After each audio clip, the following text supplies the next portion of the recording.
Officially meet you via You Zoom. too. Welcome to Chicago.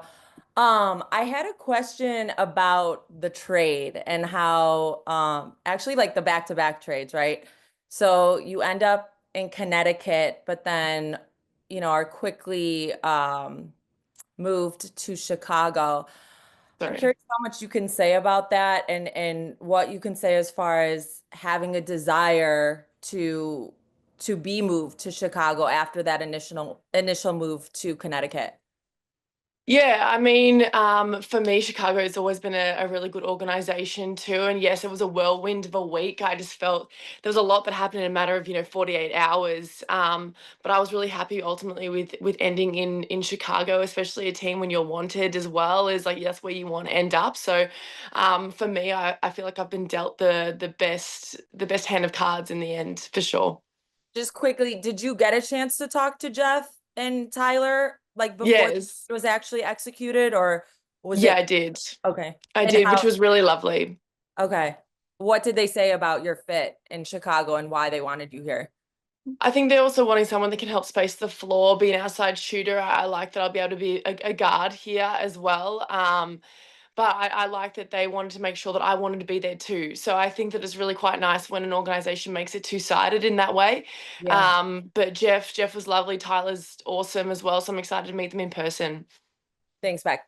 Thanks. Thank We'll you. go to Carly and then Steven. Hi, Rebecca. Carly Bell with Marquee Sports Network. Nice to meet you over Zoom. Nice to meet you. Yeah, so when you look at this roster and now that you're going to be playing in more of a guard position and a guard role, when you look at Mm, the rookies in both Camilla and Angel, yeah. what do those posts provide you as a guard and how do you want to help aid in their development in 2025? Yeah, I just love that they're both aggressive scorers as well as good defenders as well too. So I think it'll be a nice sort of synergy between guards and bigs. And obviously they're going to be a focal point for us. And you've got Sluty in that point guard position who can just navigate everyone on the court. So I think it's a nice balance between, veteran players and the younger generation coming through. So for me, you can just see that they've got a great work ethic and then they play hard. And so that's what you can ask for so that you know that you can outrun teams and play at a fast pace as well. Thanks. We'll go to Steven. Hey Rebecca, how you doing today? Hi, good, thank you. So you're a player that one thing that always stands out is your defensive versatility. Can you just kind of speak to the demands that are on players in your role in this league where you have to defend in so much space and you have to guard against so many two and three player actions and stay connected and things like that? Yeah, I had to work hard to get that defense, be known to be a defender as well. I think that's something that just came with like a lot of work. And what I really play to is that I'm lucky that I'm long and I'm tall in the guard position as well. And so in a lot of my past teams have even like had me playing on the point guards as well. So it's nice to have that sort of level of versatility on who you can guard. But I know like a lot of players don't like playing against length, even just having that as putting them off for a shot, I think that plays to my advantage as well, rather than always going for that block. So yeah, I like that I've sort of got that defensive IQ. Thanks, Steven. We'll go Mike and then Jackie. Mike, then Jackie.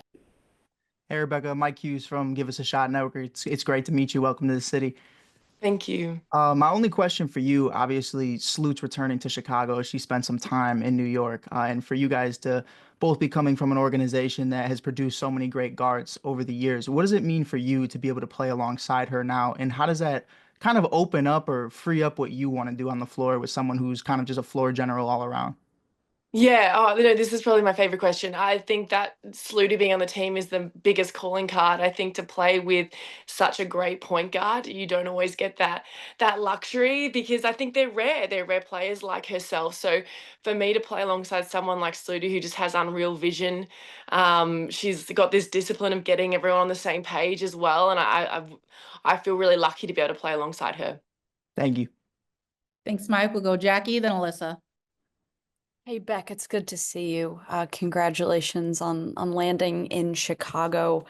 I'm just curious if you could reflect on just your skill set and how over time it has become so much more valuable in the modern WNBA, I guess, in comparison to when, you were a rookie, how sort of your skill Yeah. set, that value has changed. Yeah, it's sort of funny. I think the game has changed, like you just said, and I think being able to be. I've always been a shooter. I've always like been able to rely on having a good outside shot. But that 3 and D thing has been so valuable, especially in the WNBA, just because of how the game has grown too. I think everyone now needs to be able to shoot as a player, whether you're a big or a guard or whatever else. And so I like that it's sort of been able to still align with how the game has changed too. But I think having that height and that length has been a gift for me. But yeah, I've obviously had to really work on it. My first years in New York, I had to work on that defense to be able to get the court time, and so then I've really created that as my backbone for who I am as a player. Thank you. Thanks, Jackie. We'll go Alyssa, then we'll circle back with Carly. Hey, Beck, nice to meet you. I'm Alyssa You Hirsch too. from the next. I know that Teaspoon was a mentor of yours when you were in New York. Yeah. I'm curious what your relationship is like now and if you guys have had a chance to connect at all this offseason. Honestly, I haven't connected with her in a little bit, but I know that if I saw her, it'd be so nice. Spoon's just an awesome human, an absolute legend, and just always a really, really good energy. So, like, I hope to see her this season. But she's someone that's always in every player's corner. So I've got a lot of good things to say about her. Thanks, Alyssa. We'll go Carly and then back to circle with Stephen. Yeah, Beck, kind of just to talk about Tyler Marsh. He's entering into his first head coaching position and he's still building his coaching staff around him. When you look at what this coaching staff is able to do and it kind of being a, quote unquote rookie coaching staff, what are some things that kind of stood out to you about his style of coaching that makes you know that you can tap into that utility side of your play? Yeah, I think also being approachable is one of the biggest things. I think when communication is two-way between coach and players, I mean, you need that at the professional level, and it feels that way even after my phone calls. But I know everything I say right now is quite fresh, raw. I've only just met them, but I think it says a lot that even with Vegas, how they were sad to see him go. So he has obviously a huge impact on players. So I'm excited. It's sort of cool even for me to step into this organization for the first time and also have first time coaches coming here, because then everyone's sort of on this same page of, hey, we're starting fresh. Can make it a bit easier when you're coming in. So yeah, I mean, for me, I've played with a lot of coaches when it's their first time. I've played with a few, so that's cool.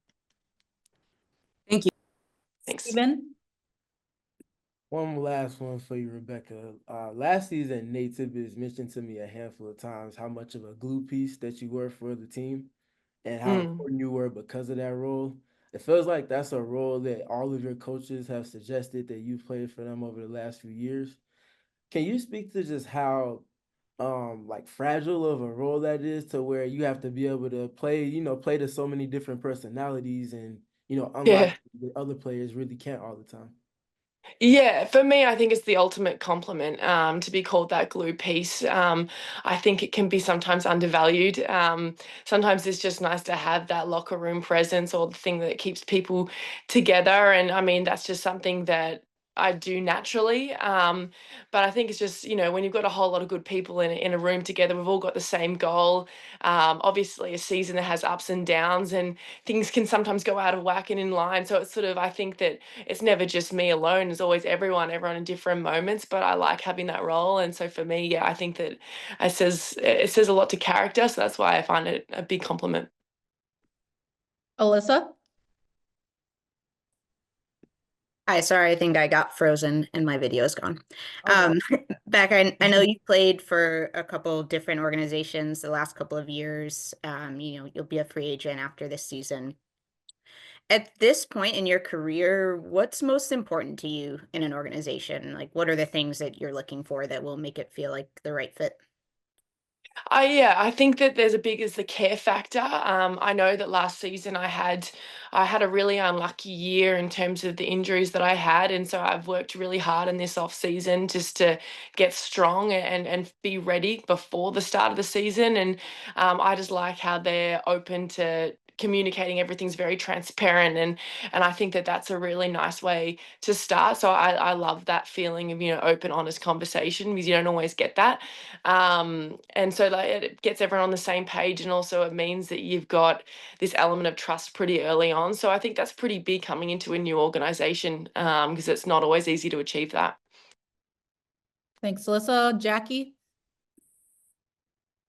Hello again, Beck. I guess I think it's always very awkward when you do that. Never. I know, well, I guess anyway. I guess I want to understand what vision Tyler and Jeff have for you, and also what maybe you want to accomplish in 2025 on the Sky.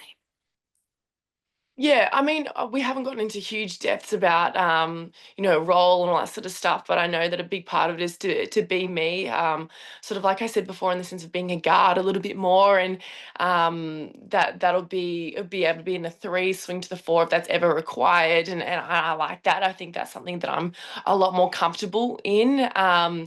But yeah, no, I know that those conversations will be extended sooner. I know that these last 2 weeks have been full on. But then even just for myself, I'm just really wanting it to be a bounce back year for me in a sense. So I've got a lot of motivation behind me, and part of that also is enjoyment. I think it's a really great group of women on this roster. So I think it's just going to be a really enjoyable team too. Lovely. Thank you. Thanks, Jackie. We'll go to Annie and end with Carly. This team is still in such a state of flux. You talked about, you know, first year coach Tyler Marsh. He was someone that you wanted to come and play for. What about that role though of being you know, a vet with young stars, young talent excited you? And just second to that, you know, Jeff has talked about the need to bring in high character players. So was that something that you had serious interest in, was being someone who could impact the locker room, and again help structure this team in this state of flux that they're in? Yeah, I mean, I think that's always, just to answer the second part of the question, I feel like that always happens sort of organically, and I like that every coach that's got me has always made that a comment, so that happens naturally. But it is also, it's going to be a locker room that is interesting, with the dynamic of older to younger, and it's sort of even funny. Like, I understand I'm a vet, but it's sort of hard to even think of myself like that. Um, but yeah, I think it is that thing of managing, because I think there's also in some ways 2 different eras as well within that locker room of before, how, like, you know, you got Angel, and now where there's this such a different presence in terms of even just online, just how the crowd that she's brought to the game is so different to even what it was like when I started out. So I know that there's learning things, but I think it's being open to everything, and also you just get to know everyone. And I think when you get on that same page, it's of learning each other, and what makes each other tick, and how you connect on the court from it, like a basketball perspective. Yeah, that's just super helpful. But just like following up to try and understand this a little bit better, is there something like as a competitor that's exciting about being part of a team that's building, that's in a state of build? You know, is that, Yeah. again, as a competitor, is there genuinely an aspect that, like, okay, I want to be a part of a team that's still figuring it out, that this year? Yeah, okay, I understand. Yeah, so then you're sort of part of it. Yes. Yeah, I do really like that, but I also like that it's not like a full rebuild. You've still got the yeah, core sort of what's been there. So it's not this totally new fresh where no one has any identity. So I think what is good is they had last year, and they're like, hey, we don't want to go in this direction. We want to be headed in this direction. And right. that's why we've got the pieces for it. So I am happy that I suit the identity of what they want to be. But also, yeah, like you said, I'm excited and motivated to play along the plays that were there last year, because they've obviously all got, they want to do better than how they performed in the last season. So I think, yeah, I am excited for that. Thanks. All right, we'll end with Carly. Yeah, Becca, I just got one more. You know, I asked you about the post group, and now that you're looking into going into the guard group, it's not just Sleuth there. You got Rachel Banham, you got Mariah Jefferson, you also have Kian Nurse. When you look at that guard group, what are some things that kind of stand out, and how do you feel like you can play into that group to help facilitate offense?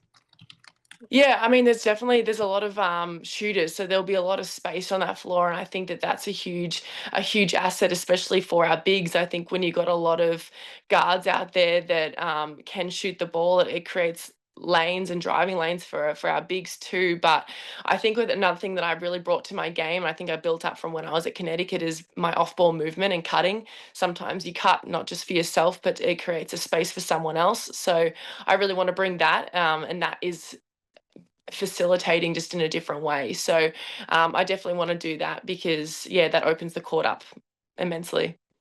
Just to kind of follow up on that super quickly, you talk about off-ball movement and having all of that space to create that spacing.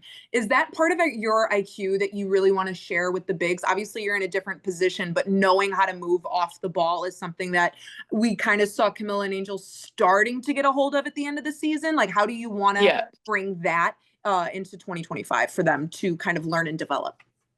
Yeah, I do want that because I think you need to have that connection with the big if you are the guard cutting. I think that's how you can get those backdoor passes and all of that. So that's what training camp is going to be about, because then they need to know when I'm cutting too, and then you sort of build this I don't know, this connection, and them knowing when I'm cutting and obviously not doing it too much too. So that's why I think getting there a bit early too, and then also training camp, that's when you develop or start to develop at least those connections. But yeah, that off ball cutting with the bigs is really big.